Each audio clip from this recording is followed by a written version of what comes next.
Et bonjour les amis, aujourd'hui dans le cadre du Salon virtuel 2023, je reçois l'auteur et l'audition Achalex. Bonjour Achalex, est-ce que tu pourrais te présenter s'il te plaît à notre public? Bonjour, alors je suis auteur chez les éditions Hello. J'ai écrit un recueil de nouvelles fantastiques parce que je pense que le fantastique est donné à l'imaginaire, tout comme la peinture. Moi, je n'aime pas tout ce qui est réel, ancré dans la réalité. Je préfère que l'imaginaire s'envole. Voilà pourquoi j'ai écrit ça. D'accord, donc là tu nous as livré donc Voyage infini, c'est un recueil de nouvelles fantastiques. Hein. Tout à fait. D'accord. Alors, expliquez-nous un petit peu ce recueil de nouvelles fantastiques, est-ce qu'il est inspiré? Est-ce que c'est ta vie aussi qui fait que tu as pu écrire ce genre de choses? Est-ce que, parce que tu dis que tu ne veux pas la réalité, etc., tu n'aimes pas trop tout ça, tu veux l'imaginaire, etc. Alors, est-ce que tu as une raison à ça? Depuis toute petite, tu écris, tu Oui, lis ce genre de nouvelles, c'est exact. voilà. En fait, depuis l'âge de 11 ans, j'écris. Alors, j'ai commencé par écrire dans un journal intime que m'avait offert une parente tous les rêves que je faisais et dont je me souvenais. Et puis, je les lisais à mon frère et à ma sœur le soir dans la chambre et ils adoraient. Donc, c'est comme ça que ça a commencé, en fait. Ça a commencé par… D'accord, en écrivant tes lèvres sur tes rêves sur un journal intime qui faisait des histoires finalement, ce que tu avais dans la tête quand tu dormais. Quoi. Voilà, c'est ça. Et c'était pas forcément très linéaire comme histoire. Ça pouvait sauter du coq à l'âne, comme tous les rêves, quoi, finalement. Ah oui, tout à fait, oui, oui, parce qu'en vrai, bon, c'est pas très organisé, des fois, c'est pas parfois voilà, c'est surtout ça, quoi. Donc, du coup, tu as commencé comme ça à 11 ans, et puis de fil en aiguille, peut-être, comment t'en es arrivé après à écrire, tu as fait des études là-dedans, peut-être, Alors, j'ai fait des études littéraires, effectivement, et bah, c'est ce qui m'attirait le plus, hein, de toute façon, dans les études. Également, ce qui m'a le plus intéressé, c'était la psychologie des personnages, dans tous les romans classiques qu'on a pu étudier. Ça, j'ai trouvé que c'était le plus intéressant de connaître son prochain par le biais de la psychologie. Même si on n'étudie pas la psychologie pure et dure en cours de littérature, mais rien que de faire des fiches sur tel personnage il est comme ça, tel personnage il est comme ça.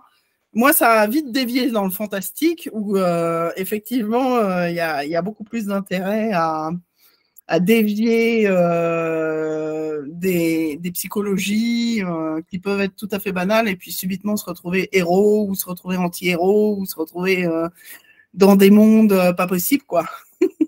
D'accord, donc, alors dans tes nouvelles, toi, alors tu décris bien les personnages, tu es, voilà, t'es plus une auteure aussi qui va ancrer sur le personnage ou les descriptions, etc.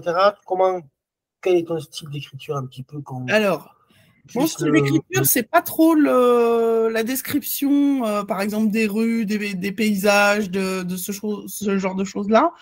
Je préfère effectivement avoir une description introspective. Des personnages. D'accord, ouais. Donc voilà, donc là tu nous livres, donc on revient, c'est une nouvelle fantastique. Alors maintenant, est-ce que ces nouvelles fantastiques, elles ont un lien tous entre eux ou pas du tout en fait?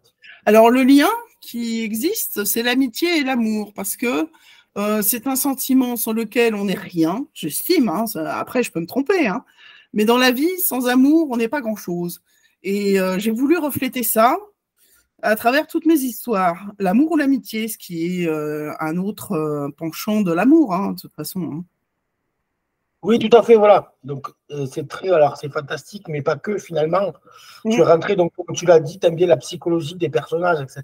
Donc l'amour, l'amitié, ça en fait partie dans le sens où il va y avoir une interaction forte entre deux personnages qui vont évoluer donc dans ce monde fantastique.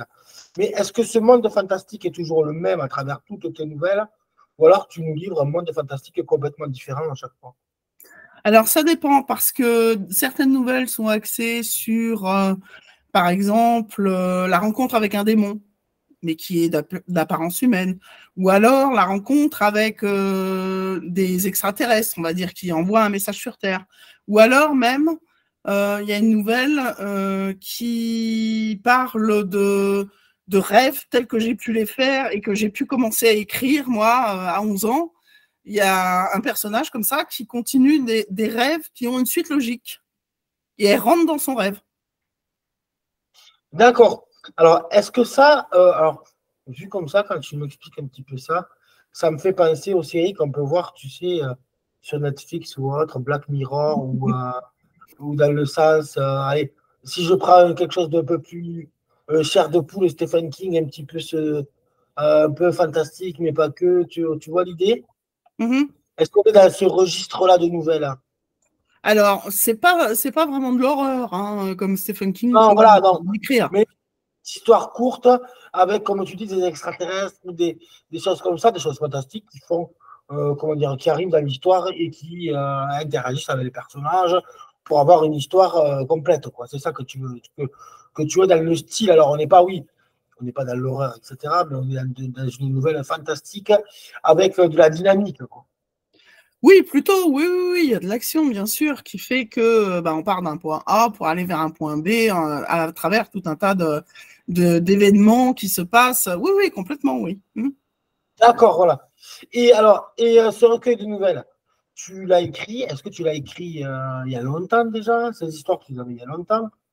Comme Alors, ça il y peut a se 2 faire de... nouvelles, je les ai écrites en 94-95, et le reste, c'était plus récent, oui. Ça fait longtemps que j'ai. D'accord. Oui, voilà, c'est ça que je veux dire, parce que j'ai beaucoup d'auteurs aussi qui ça revient souvent. J'ai écrit des histoires il y a très très longtemps, elle est sortie du placard, on l'a corrigée, on l'a republiée. Finalement, dans un livre, voilà. Donc, alors, il y a combien de nouvelles dans ce recueil? Là, tu me poses une colle, je me souviens plus.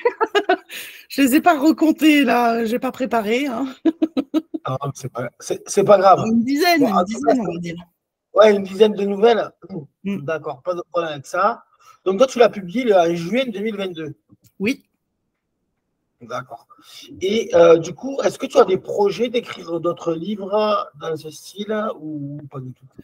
Alors, j'ai un roman en cours d'écriture, mais je bloque, donc il va falloir que je trouve un point de déblocage pour pouvoir continuer et finir le roman. C'est aussi C'est un simple. roman fantastique aussi? C'est aussi fantastique, oui. Ouais. C'est ma Toujours marque. Oui, voilà, tu es dans ce style. De toute façon, c'est toi le fantastique, tu vas rester là. Quand tu écriras, tu resteras là-dedans. C'est-à-dire que le réel à la Zola, par exemple, ou comme on peut en lire chez certains auteurs actuels, c'est tellement déprimant, tellement triste que moi, ça me donne pas envie. Moi, quand je prends un bouquin, j'ai envie de m'évader. Comme quand je regarde, comme tu le disais tout à l'heure, une série Netflix, j'ai envie de m'évader, quoi. La peinture, Oui, c'est exactement ça. Non, mais je suis d'accord. Alors, je fais souvent des comparaisons avec Netflix parce que c'est plus facile, des fois, pour les gens, de se projeter dans un livre si on arrive à comparer un petit peu avec du réel, comme on disait, avec voilà, quelque chose qui existe, comme ça, on peut dire, peut-être c'est intéressant. Voilà. Mais en tout cas, qu'est-ce que je veux dire d'autre? Tu as mis longtemps à l'écrire cet ouvrage? Pardon? J'ai pas Tu as compris. mis longtemps, tu as mis longtemps à l'écrire? Non, pas longtemps, non, en fait. Hein. Vu Ouais, que je participe aussi à des cours d'écriture créative, j'ai eu la matière, en fait, je l'ai transformée et ça m'a mis une petite année, quoi. Ouais, finalement, voilà, ça t'a pas pris énormément de temps, mais Non. voilà. Alors, les cours d'écriture créative, rappelle-nous ce que c'est. Alors, en fait, on est dans un groupe, on écrit selon des sujets proposés. Bon, généralement, ça dure 1 heure d'écriture, donc c'est vraiment le brouillon, le texte brut. Et après, on peut les reprendre et les développer, les améliorer, les affiner.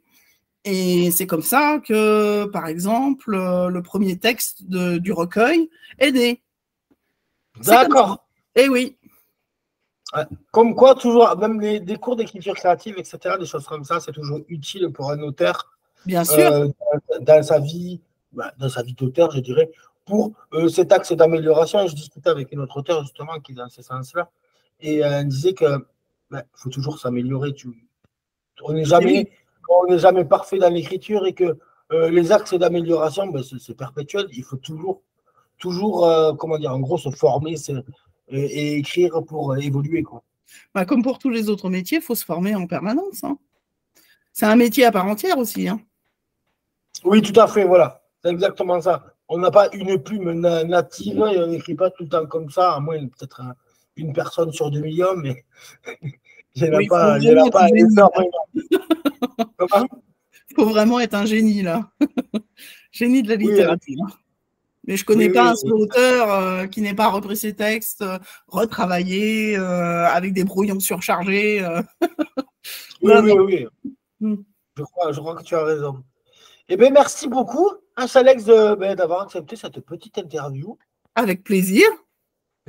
Et puis, n'hésite pas à nous donner des nouvelles. Et si tu écris ou quoi, tu nous écrire un email et on partagera toute ton actualité. Il n'y a pas de problème. Merci Ok. beaucoup. Super. Bonne soirée. Passez de Merci. bonnes fêtes. Oui, vous aussi. À toute l'équipe.